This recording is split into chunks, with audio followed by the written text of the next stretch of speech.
တေရင်တရားနဲ့တွေ့တဲ့အခါမှာနားလည်မှုရှိရှိနဲ့ကြီးကြီးသားသားရင်ဆိုင်နိုင်ရေးအဲ့ဒီကြတော့စိတ်ဆင်းရဲနေပဲဆိုရင်ရှုံးမှာနော်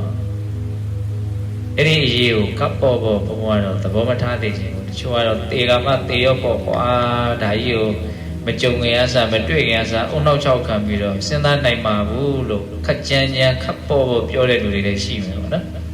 အလွန်မှညံနေရရောက်တယ်လို့ဘုံကတော့ထင်ပါတယ်တေခြင်းတရားဆိုတာ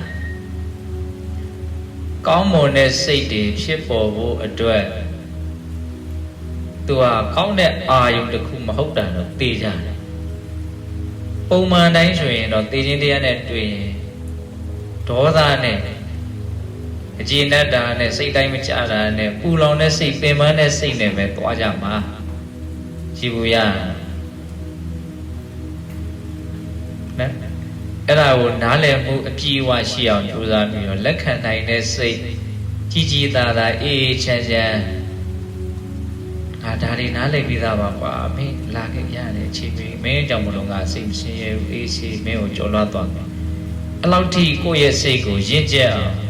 အဲ့ဒါနဲ့မတွေ့သေးခင်တည်းကစားဘုန်းတော်ကကြိုတင်ပြီးတော့မလုပ်ထားပါတော့ပြင်ဆင်တာ